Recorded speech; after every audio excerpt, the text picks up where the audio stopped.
Hello everybody, this is Toys-R-Us, and for this third-party figure showcase and review, we're going to be looking at Fans Hobby's take at a masterpiece scale Armada Jetfire figure. So this guy is huge. It's taken me ages to get around to do this because I just couldn't fit him in the review station, to be honest. I want to show you him in both of his modes. I want to show you the accessories that come with him, including his mini-con. We'll have a quick look at his instructions, his collector's card, but I want to show you the box as well because it is lovely. And for those of you who are unaware, as I say, this is a Fans Hobby product and they make third-party masterpiece scale transforming figures, to be honest, but because they're not licensed by Hasbro or Takara, they can't use the proper name. So you can see they're calling him Skyflame MB22. There's the alternate mode, and as I say, I'm pretty sure, although I haven't got the original, that this is an Armada Jetfire takeoff. Right, there we go. We're going to have a look at the alternate mode as well. We're also, as I say, going to see how his accessories fit. We're going to see, in fact, I'm going to show you pretty much right now just how big he is. So masterpiece scale, some of them are getting bigger, you know, I really think they are. This is MP44, which of course is Takara. Now I know it's only, you know, a head and shoulders taller than him, but that's not including the wingspan that's going up another 3 or 4 inches above Optimus's head. So huge. In fact, I'm going to stand him there, and I'm also going to just quickly bring in a Kang Toys just to again give you an idea. Now he's a giant as well. It just seems to me, it must just be the fact that I'm not too used to doing masterpiece reviews, in honesty, because they're just huge now. They really are massive. It doesn't matter if they're original or indeed third party, which you can see there that this is bigger than both of them. So yeah, there we go. Let's move them out of the way. And as I say, have a proper look at him. He's impressed me. All of Fans Toys figures are impressing me, to be honest. I've reviewed their take on the Buster and Hydra figures, and I've got some more to get around to doing. So what I'm going to do, I'm going to adjust the camera accordingly because I want to show you the details on him. So there is the head sculpt. It is fantastic. He looks up and down. It spins all the way around. You can see it's on its own independent axis, no problem. Here's the wings I was on about. These will flare out around. They'll twist to the side. You've pretty much got a full range of motion on them. You've got hinges inside there. You've got these particular hinges as well that'll spin on that. There's loads of things you can do there. I think it covers, you know, if I lift this up, that's better. That'll cover up some of the gap. Oh, there we go, in the back of there. You can adjust them as well, to be honest. You can move these up and down, over. I believe they are supposed to be down like that, but just looking at that from the back, even though it shouldn't bother me, it doesn't usually. It is the back. I always say that with all figures. As long as you can't see the gaps, I'm absolutely fine with it. The arms and the shoulders, again, ratchets, which you can hear, and as well as this little joint moving there. So you've got that moving up and down, as well as this moving as well. You've also got it swiveling all the way around. If you adjust these shoulders out of the way and then line this up, you can of course take it all the way around completely unrestricted. What have I just knocked off? I've just knocked off something. Let me work out where that's come from. I'll have a look in a second. There you go. It came from what covers up. I love the fact that they do things like that. Just a nice little touch. Look, just to cover the what would be a very noticeable screw, has got a little cover port there. Now there's no chrome on here. This is all gold plastic reflective. There is a bicep swivel. There's a bicep flexion. I need to come down again. There is wrist swivel. There is articulation in the fingers, which you can see. Are they all separated? I'm not too sure now I've said that. I think they're just gripping. So I seem to have told the little, oh no, the index finger, they do. Okay, so the index finger and the 3. So there's no like huge bits of articulation in the knuckles, which I thought there would be. There is there a waist swivel? I'm not too sure. No, there won't be a waist swivel because this does attach and fit into there. The legs though, ratchets again, all the way up, all the way back, swivel at the top, huge scary knee bend ratchets, ankle tilt, toe tap, rock, everything you can think of going on with these giants, and I suppose quite fitting moon boots. They look like huge giant moon boots. They really do. They're massive.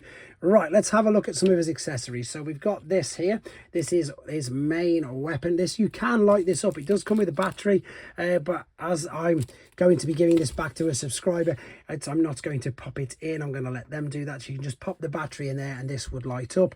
You've then got, let me have a quick look. It's a different, oh yeah, it's Fans Hobby do something slightly different. They do where you slide. If you have a look at the cutout in the hand there, they do where you slide the weapon in, which to be honest, I think is better than what I usually call the industry standard ones, you know, where you just put they just grab into the sort of forearm with it. These you can adjust as well. These come out. That is very, very dark translucent plastic as well, guys, by the way, in the windscreen, which you'll see probably a lot more in detail when we get him into his shuttle mode. Let's get them to stand up and just correct that as well. The shield has got multi-purposes. It will act as some landing gear as well. You can keep that on there if you want. You can also get this. I haven't got any nails. Can I dig it out? I might have to go and grab some tweezers, just as I say before, to do this. I want to get it all done in one take though, but if I have to do this, then I have to do it, because I need to show you exactly what it is. That's the other problem with a brand new toy. Sometimes, come on. Nope, that is definitely stuck, and I do. Oh, there you go. There's another little tab there. Enough pressure. There you go. And that will bring that around. And as I said, this moves independently because it does have a multiple purpose. Now, I need to attach this where it was. I'm sure it folded out. I'll have another check in a second. Fold these out.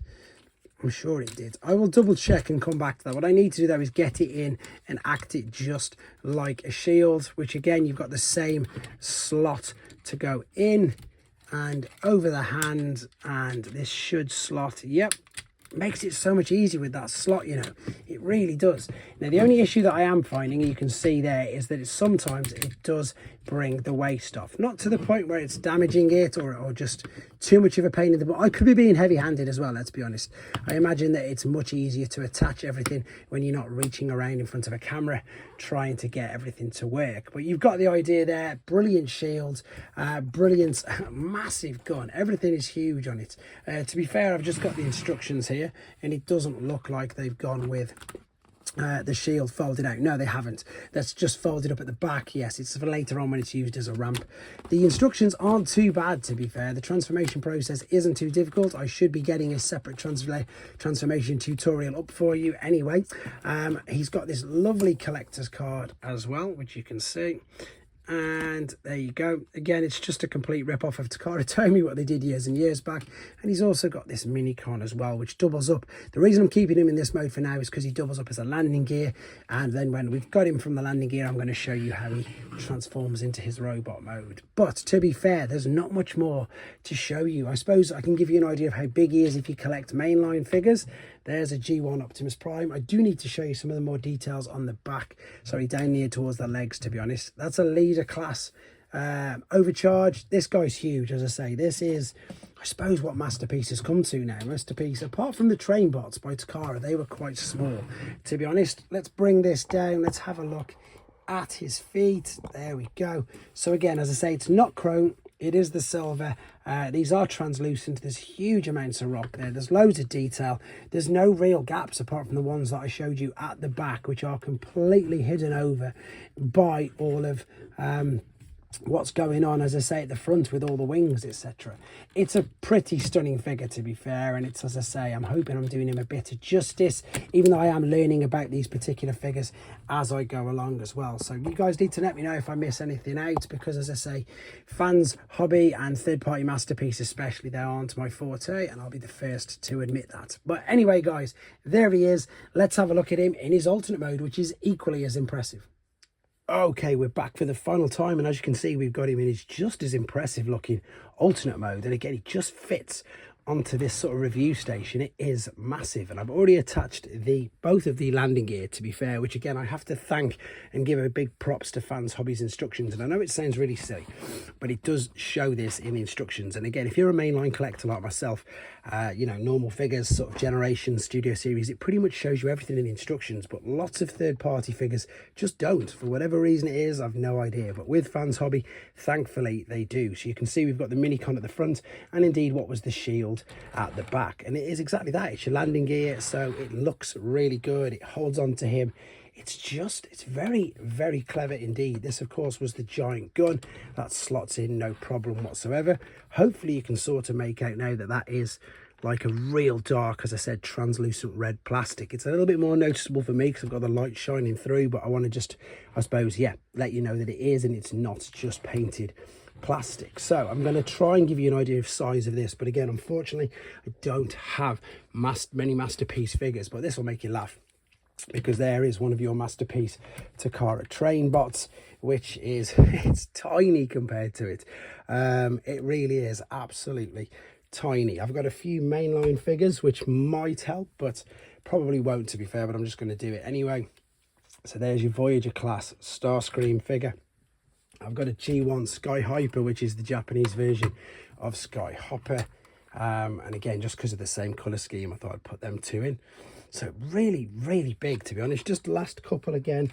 I know that they're not masterpiece. And again, hopefully it is giving you an idea of some scale. So normal deluxe, and that's just a normal G1 cab, but it's of course the blue Diaclone version. Right, let's have a look at the things that you can do, and of course we'll have a go at popping the Minicon off as well. So these you can move independently if you wanted to. You can position these however you want. This is now completely fixed in, understandably. And the wings, again, you can move these up and down. You can attach the Minicons onto these if you wanted to. Again, this only comes with this particular one. You can see how everything, I suppose, just attaches. That attaches via them little ports there, and this one indeed attaches via them ports there. So there's no other landing gear at all. He will now just sit completely flat. And as you see, that was the shield that we had before, which again looks really good. And then the Minicon, I'm going to have a go at transforming this. Should stand up, rotate at the chest, fold these down. And again, I don't know the Minicon's name. I do always admit that the Unicron trilogy is a huge hole in my knowledge of Transformers, so I will do my best. In fact, I'll have a go over Christmas at watching some of them. Let's just stand him up. I'm sure he's got a proper name and everything, as I say, but it's quite hard trying to find things out like that with them being third party. Perhaps it goes that way. Let's have a quick look. You can rotate and spin the waist around. You can do loads of things with this, to be fair, but most importantly, he is the landing gear. And let's just pop him there. This moves. You can see you've got ball and socket shoulders, and everything else. I'm probably getting that the wrong way round, but I'm just giving you, as I say, an idea of the fact that you can indeed transform him. Do you know what? It's really clever. As I say, it's teeny bit like a shell. It's not like a shell former though. These were the two bits on the back which folded up, and even, as I say, I've only transformed this once either way, so everything's still a bit stiff. That's why I'm sort of saying, look, I think it's because that's perhaps needs transforming a couple more times just to get it to hold in perfectly, but it's not detrimental. It's not as if it's falling apart. It's not as if it is literally just coming apart in my hands. It perhaps just needs that little bit more, there you go, oomph, to put it together. But to be fair, as I say, guys, robot mode for me looks fantastic. I really think it looks good. And to be fair, the images that I've seen of the fully combined mode as well are just, I suppose, really intriguing for me, and it is making me think maybe I should get more of these to have a look at how they do all combine. I know loads of people who buy these and say, you know, I've not heard a negative comment about Fans Hobby figures at all, to be fair. As I say, even the transformation processes aren't too difficult compared to some Fans toys and the others. Definitely nowhere near in the same league as X-Transbots and stuff. And overall fun, heavy, robust. It is mostly plastic, of course, though you can see that by the outsides and how it all moves, but it still feels big, heavy, and indeed robust. So there you go. Great figure. I just think, yeah, exactly that. Can't wait to see what more of these. And as I say, I've got loads more Fans Hobby figures to get around to reviewing as well. So as always, guys, thanks for watching. Take care.